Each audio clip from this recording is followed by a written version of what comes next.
મહીસાગરની અંદર સુજલામ સુફલામ કેનાલમાં પડ્યું છે ગાબડું। ખાનપુરના બામરોડામાં કેનાલમાં 4 જગ્યાએ ગાબડા છે, જેનાથી કેનાલ લીકેજથી પાણી વહીને ખેતરોમાં ફરી વળ્યા છે। 10 થી 15 ખેતરોમાં ઘઉં, ચણા સહિતના પાક ધોવાયા છે। અધિકારી સહિતની ટીમ ઘટના સ્થળે પહોંચી છે। મહત્વનું છે કે સુજલામ સુફલામ કેનાલ મારફતે રાજ્યના 9 જિલ્લાઓમાં સિંચાઈ માટે પાણી પૂરું પાડવામાં આવે છે। સુજલામ સુફલામ કેનાલમાં હાલમાં 600 ક્યુસેક પાણી છોડવામાં આવેલું હતું, જોકે સુજલામ સુફલામ કેનાલ ઇન્ચાર્જને જાણ થતાં પાણી છોડવાનું બંધ કરવામાં આવ્યું અને અધિકારીઓ સહિતની ટીમે કેનાલ સમારકામની કામગીરી હાથ ધરી।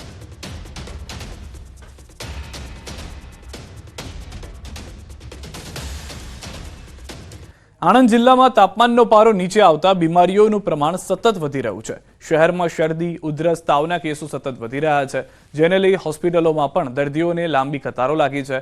આ સાથે અસ્થમાના કેસોમાં પણ વધારો થયો। જ્યાં આ દ્રશ્યો આપ જોઈ રહ્યા છો તે પ્રમાણેની પરિસ્થિતિનું નિર્માણ થઈ રહ્યું છે।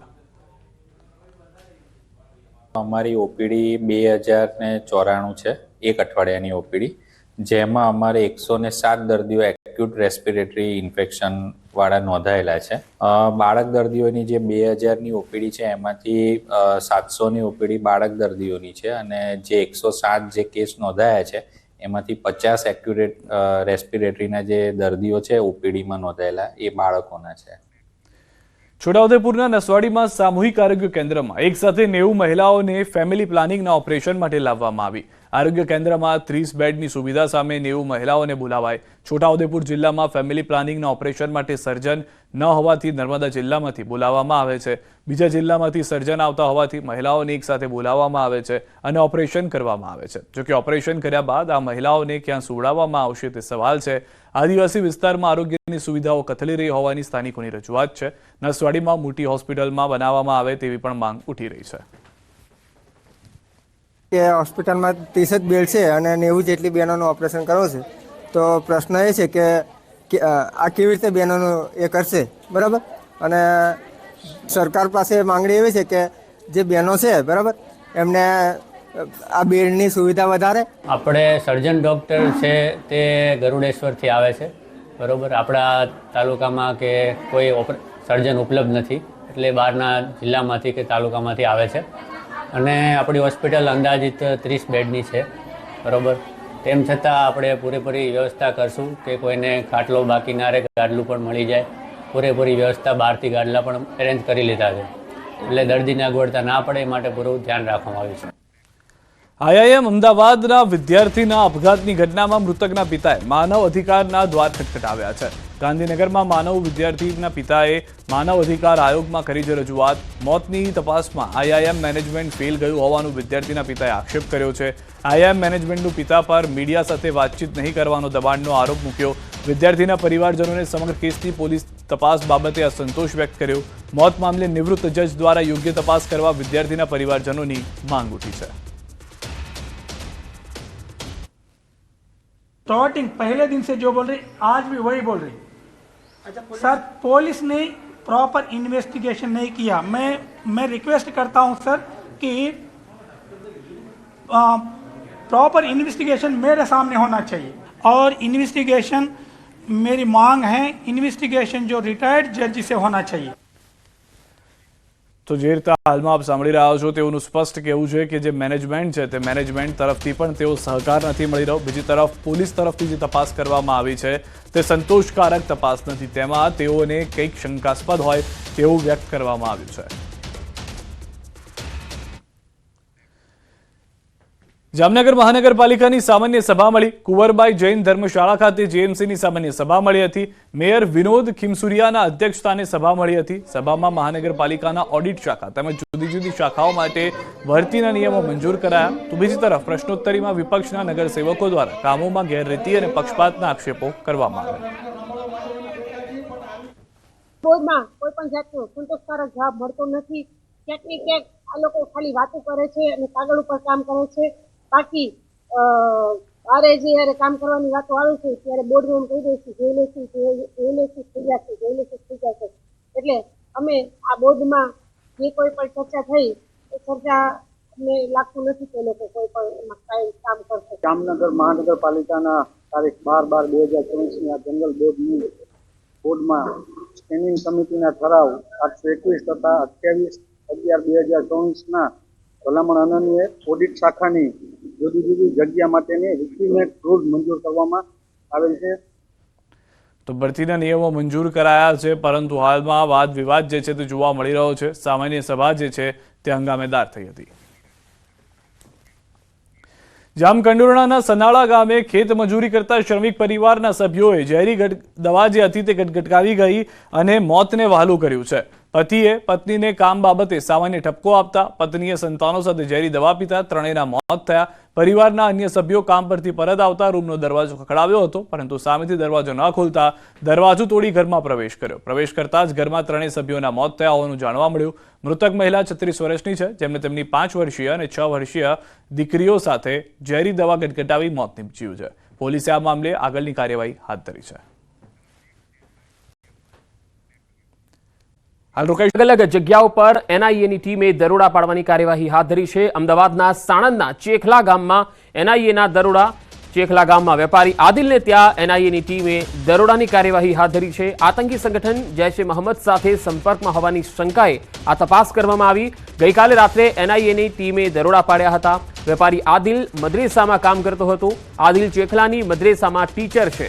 આદિ મૂળ વિરમગામ પરિવાર સાથે રહેતો હોય છે અને વહેલી સવારે એનઆઈએની ટીમે જ્યારે દરોડા પાડ્યા ત્યારે આદિ પાસેથી દેશ વિરોધના અનેક ડિજિટલ પુરાવા મળી આવ્યા। છેલ્લા ઘણા સમયથી આતંકી સંગઠન સાથે સંકળાયેલો હતો। એનઆઈએના જમ્મુ કાશ્મીર, આસામ, મહારાષ્ટ્ર, યુપી અને ગુજરાતમાં કુલ 19 જેટલા સ્થળોએ સર્ચની કાર્યવાહી હાથ ધરી છે।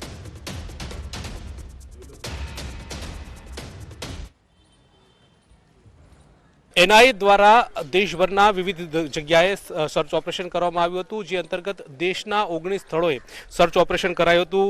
જમ્મુ કાશ્મીર હોય, આસામ હોય, મહારાષ્ટ્ર હોય, યુપી હોય કે ગુજરાત હોય, તમામ જગ્યાએ સર્ચ ઓપરેશન કરાયું હતું, જેમાં ગુજરાતમાં પણ એનઆઈ દ્વારા દરોડા જે છે તે કરવામાં આવ્યા હતા। સાણંદના ચેખલામાં પણ એનઆઈ દ્વારા દરોડા જે છે તે પાડવામાં આવ્યા હતા। અને આપ જે દ્રશ્ય જોઈ રહ્યા છો કે સાણંદ તાલુકાનું આ ચેખલા ગામ છે ને ત્યાં આદિલ નામનો જે ટીચર જે છે તે મદ્રેસાની અંદર શિક્ષણ આપતા હતા અને તે મૂળ આદિલની વાત કરવામાં આવે તો મૂળ વિરમગામ માંથી આવે છે અને 3 મહિનાથી અહીંયા આ જે બાળકોને મદ્રેસાની અંદર શિક્ષણ જે છે તે આપતા હતા। વહેલી સવારે જ એનઆઈ દ્વારા દરોડા પાડવામાં આવે છે અને આદિલની વિસ્તૃત તપાસ જે છે તે કરવામાં આવી છે। મહત્વનું સાથે સાથે એ પણ છે કે જે પ્રમાણે જે આદિલ જે છે તે ડિજિટલ પુરાવા જે છે તે પણ પ્રાપ્ત થયા છે। તેમનો મોબાઈલ ફોન હોય કે સાહિત્ય હોય, તમામ પ્રકારના જે ડિજિટલ પુરાવા પણ મેળવવામાં આવે છે।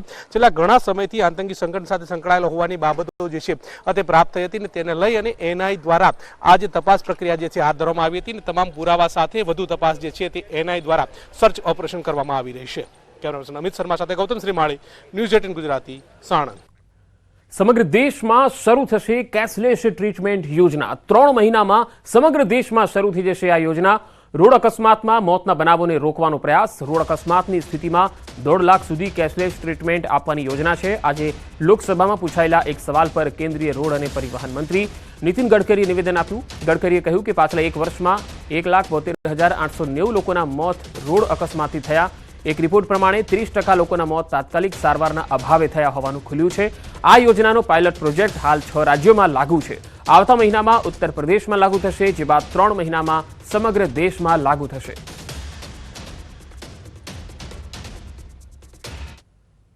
અમદાવાદમાં ઉર્વશી ટાવરની બાલ્કની ધરાશાયી થઈ ગઈ। મીઠાખડી વિસ્તારમાં આ બનાવ બન્યો। ઉર્વશી ટાવરના બીજા માળની બાલ્કની તૂટી ગઈ હતી। ટાવર નીચેની 5 દુકાનને નુકસાન થયું। બાલ્કનીનો એક ભાગ ધરાશાયી થતા નાસભાગ મચી ગઈ। સદનસીબે કોઈ જાનહાનિ થઈ નથી।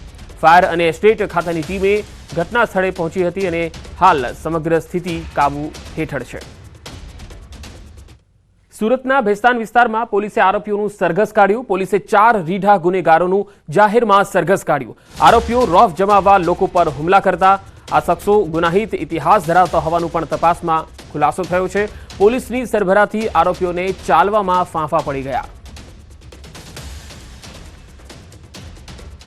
સુરતના ઉધનામાં કિશોરીઓની છેડતી કરનાર રોમિયોને કરાવાયું કાયદાનું ભાન। પોલીસે આરોપીઓનું સરઘસ કાઢ્યું। આરોપીને ઘટના સ્થળે લઈ જઈ અને પોલીસે પંચનામું કર્યું। ઘટના સમયે આરોપી નશામાં હોવાનું પોલીસે નિવેદન આપ્યું। આરોપીના સરઘસ દરમિયાન મોટી સંખ્યામાં લોકોના ટોળા ઉમટ્યા. લોકોએ આરોપી સામે વરસાવી ફિટકાર. પોલીસે સરભરા કર્યા બાદ આરોપીને ચાલવામાં ફાંફા પડી ગયા. હાલ તો પોલીસ કર્મીઓની મદદ લઈ અને ચાલતો દેખાયો આરોપી. અસામાજિક તત્વોને કાયદામાં રહેવા પોલીસે ચેતવણી આપી છે. આરોપીએ ઉધનામાં રસ્તા પર જતી કિશોરીઓની છેડતી કરી હતી. પોલીસે સીસીટીવીની મદદથી 19 વર્ષના આરોપીની ધરપકડ કરી હતી. સુરતના ઉધના વિસ્તારમાં બે બાળકીઓ સાથે એક યુવક દ્વારા છેડતી કરવાનો મામલો સામે આવ્યો હતો. જોકે સમગ્ર ઘટનાના સીસીટીવી સામે આવતાની સાથે સુરત પોલીસ હરકતમાં આવી હતી અને 19 વર્ષના એક યુવકની 24 કલાકની અંદર ધરપકડ કરવામાં આવી હતી. 8 તારીખ રાતની આ ઘટના હતી અને સોશિયલ મીડિયામાં 10 તારીખે વિડીયો વાયરલ થયાની સાથે જ પોલીસે કાર્યવાહી શરૂ કરી હતી. ખાસ કરીને 19 વર્ષનો આ યુવક છે કે જે નશાની હાલતમાં હોવાને લઈને ભાટેના વિસ્તાર ઉધના વિસ્તારનો જે વિસ્તાર છે ભાટેના ત્યાં બે યુવતીઓની છેડતી કરી હતી, જેને લઈને કહી શકાય કે પોલીસ દ્વારા તેમના વિરુદ્ધ કાર્યવાહી કરવામાં આવી છે. ત્યારે દ્રશ્ય ઘણું બધું કહી જાય છે કે કયા પ્રકારની કાર્યવાહી કરવામાં આવી છે. ક્રાઇમ પોલીસ છે, ત્યારે કિરણ મોદી છે, દેસાઈ સાહેબ છે, તમામ લોકોને સાહેબ શું કહેશો?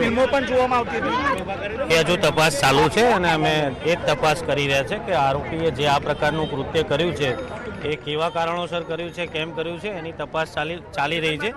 અને આરોપીએ આ વિસ્તારમાં સતત 2 કલાક સુધી ફરેલો છે અને અલગ અલગ જગ્યાએ છેડતી કરી છે. એ જગ્યા આરોપી અમને બતાવે છે. એ તપાસ ચાલુ છે. એવા પુરાવા મળ્યા છે એના ફોનમાંથી, આરોપીના ફોનમાંથી એ પ્રકારના પુરાવા મળ્યા છે ને એની તપાસ ચાલી રહી છે.